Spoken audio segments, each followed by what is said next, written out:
Welcome to the video. In this video I'd like to show you this thing here. Now this is a new product from Hobby King. There's this one and a little baby brother as well, and these are brand new diversity antenna receivers from Hobby King. Now these are going to be known by their code names. Actually, these have been in development for a very long time. I've been talking to Hobby King about them since probably January when they were first being developed. This is called the Overlord. It's also officially called the Diversity Receiver, and there's also a baby version called the Half Overlord, which only has 3 of these patch antennas, not this 5 in this kind of circular arrangement.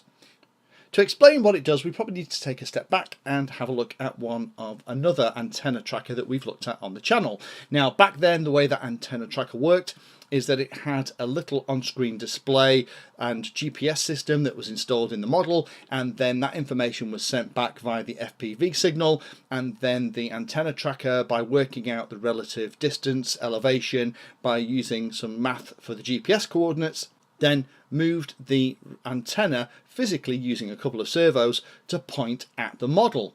Now that worked okay, but the challenge is you have to have one of those receivers in every single model that you go and fly in order for the antenna tracker to work.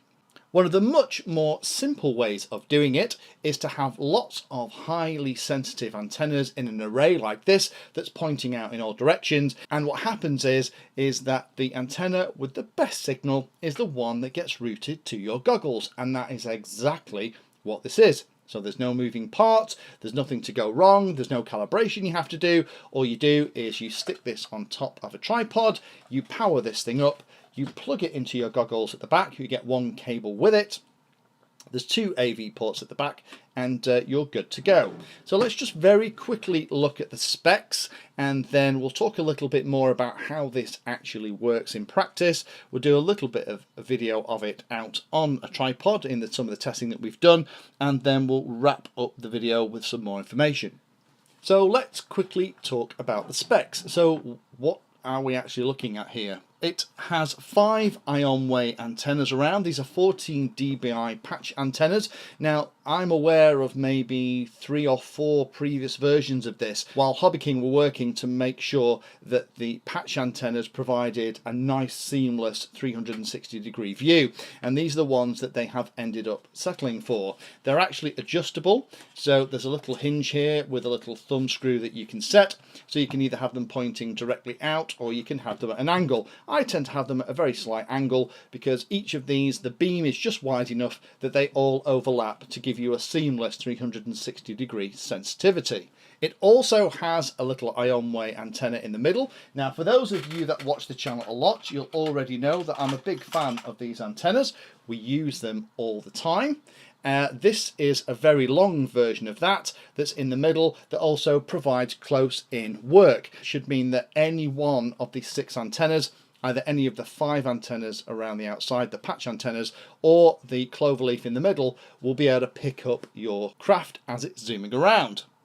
It has true 40 channel and also has something called race diversity mode, so you can either, in the menu that we'll have a look at in a second, set it up to be full 40 channel diversity. You have like a spectrum analyzer and kind of seek buttons and things on here which are really cool, or you can set it up for race mode, which is only looking at the 8 race channels. We've already looked at things like the tripod and the AV out. Last thing I'll talk about then is if I just open the side up, it actually runs on an internal little LiPo battery, has an XT60 connector in there, and a little 2200 milliamp hour. They reckon it'll run for about 4 to 5 hours.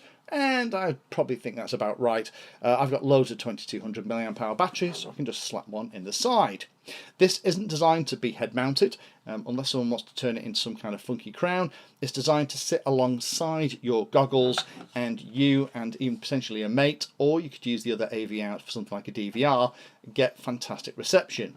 So when would you use this over a normal antenna array?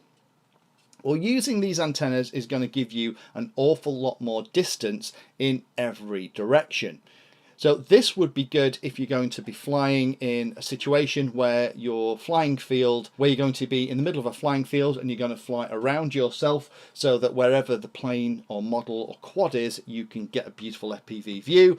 Or For the half Overlord, which only has the 3 antennas, it kind of gives you a beautiful 180-degree view. So if you're on a fly line at the side of the track that you're racing on, then you'd set it up so it was pointing at the place that you're going to fly.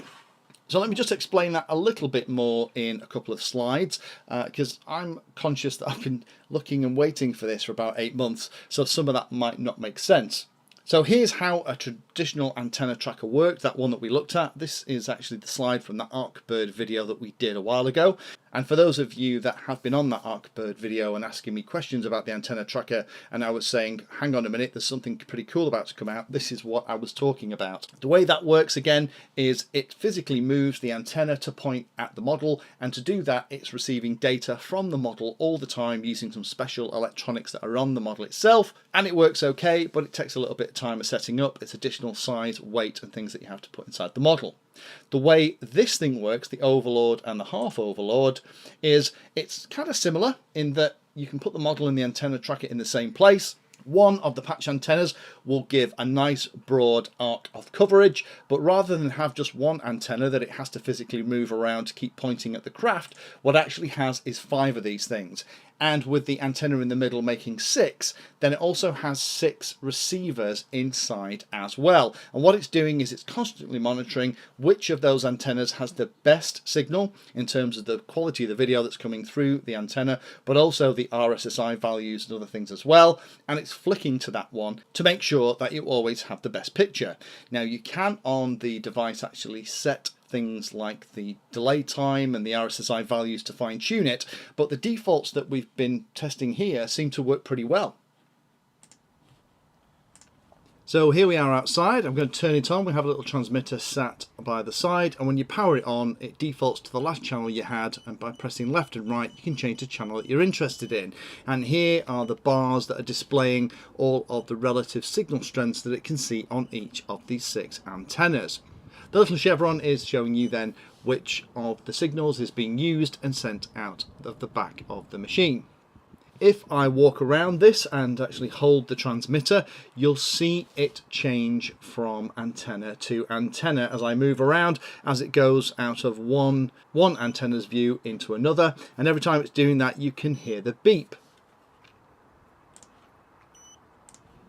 To access the menu is dead easy. You just press the big red button at the front and that'll take you into the main menu here, which you've got channel scan, diversity. If you press channel scan, it will show you all of the channels that it can see by frequency. So there they are. Anything with a V by the side of it is something that it can see a video signal on, as well as a decent RSSI.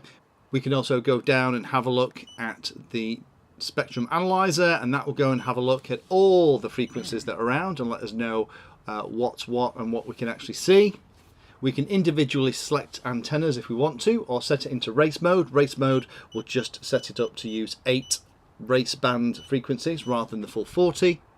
And finally, the thing I'll show you is how to access the setup and test menu. And what you do there is you simply press and hold that red button at the front while you power it on, and that will give you access to all of the special functions to actually change things like the amount of time between each switch, whether or not you want the antenna tracker to beep when it changes from one antenna to the other, and also the RSSI value differences that it needs to see before it will actually switch from one to the next. So in the limited testing that we've had here, we've had this thing for about 10 days. I've been pretty impressed with it. It's working really nicely.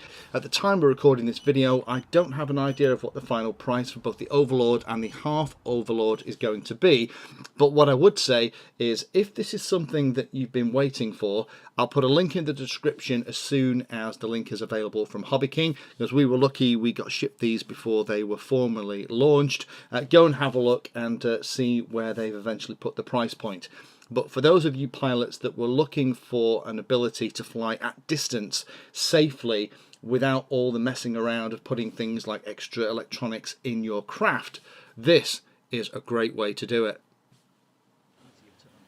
Thank you for taking the time to watch that video. There are lots of other videos on the channel and they're carefully ordered into playlists, so you may find that there are other videos on this same subject that you can go and watch. So I would recommend going into the playlist area of Painless 360 YouTube channel and looking around and seeing what there is. You never know what you might find. Thanks for watching. Please like, subscribe, and happy flying.